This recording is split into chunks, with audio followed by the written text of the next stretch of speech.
Hello guys, ఎలా ఉన్నారు? బాగున్నారండి అందరూను. ఇదైతే సున్నుండ అండి. ఇప్పుడు ఎలా తయారు చేస్తారో చూద్దాం. పదండి.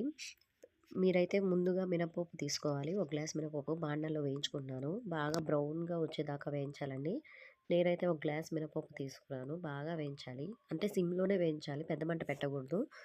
మా పాపకి సూపర్ చెఫ్ డే ఉందంటండి స్కూల్లో. ఇంకా తన కోసం ఏదో ఒకటి చేయమనింది. నాకు వచ్చిందైతే సున్నుండానే కదా, అందుకే అదే ప్రిపేర్ చేస్తున్నాను. ఈజీగా ఉంటుంది ప్రాసెస్ అండ్ సింపుల్గా అయిపోతుంది. వీళ్ళ స్కూల్లో ఏదో ఒకటి పెడుతూనే ఉంటారు కదండి, మనకు తెలిసిందే కదా, పిల్లల స్కూల్ అంటే అంతేనండి. ఏదో ఒకటి చెప్తూనే ఉంటారు, చేయమంటుంటారు.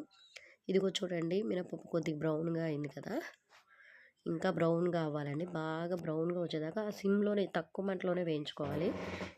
పెద్ద మంట పెట్టకూడదు. పెద్ద మంట పెడితే ఏంటంటే మాడిపోయే అవకాశం ఉంది. సిమ్లో పెట్టే బాగా వేయించుకోవాలి. ఇదిగో వేగిపోయాయండి. నేనైతే కాసేపు ముందు ఆపేసాను. ఒక 10 మినిట్స్ పక్కన పెట్టుకున్నాను. మళ్ళీ మిక్సీ పట్టేసుకుంటున్నాను. వెళ్ళి గ్రైండ్ చేసుకుందాము. గ్రైండ్ చేసుకున్న తర్వాత ఇదిగోండి పొడి చూసారా, మరీ మెత్తగా రావలేదు, కొంచెం గరుగ్గాన ఓకే. అంటే మిక్సీలో కొంచెం, ఇంట్లో అట్లాగే వస్తుంది కదా, అది ఒక ప్లేట్లోకి తీసుకున్నాను. మళ్ళీ షుగర్ తీసుకున్నాను. ఒక గ్లాస్ మినపప్పుకి ఒక గ్లాస్ షుగర్ తీసుకోవాలండి. అది కూడా మెత్తగా వేసుకున్నాను. కొలతలు అయితే అవేనండి. ఒక గ్లాస్ మినపప్పుకి ఖచ్చితంగా ఒక గ్లాస్ షుగర్ అయితే పడుతుంది.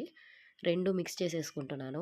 చూసారు కదా, బాగా కలుపుకోవాలండి. ఫస్ట్ బాగా కలుపుకొని నెయ్యి కొంచెం పక్కన వేడి చేసి పెట్టుకోవాలండి. వేడి చేసి పెట్టుకున్నాక, నేనైతే వేడి చేసి పెట్టాను, అది మా ఇంట్లో నెయ్యి కాబట్టి గడ్డగా అయిపోయింది కొంచెం.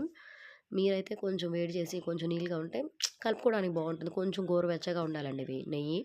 మా ఇంట్లో అయితే చల్లారిపోయింది. గోరువెచ్చగా ఉంటే ఏంటంటే బాల్స్ చేసినప్పుడు విరిగిపోకుండా ఉంటుంది, గట్టిగా ఉంటాయి. నాకైతే చల్లగా అయిపోయింది, చాలాసేపు పట్టింది బాల్స్ చేసేదానికి. లేదంటే ఇంకా త్వరగా ఈజీగా అయిపోతుంది. మీరైతే అలా చేయకండి. చూసారు కదా, బాగా మిక్స్ చేసుకోవాలి ఆ పిండిని. బాగా మిక్స్ చేసుకున్నాక నెయ్యి మొత్తం కలపాలి. ఒకవేళ నెయ్యి కనుక సరిపోకపోతే మళ్ళీ కొంచెం వేసుకోండి.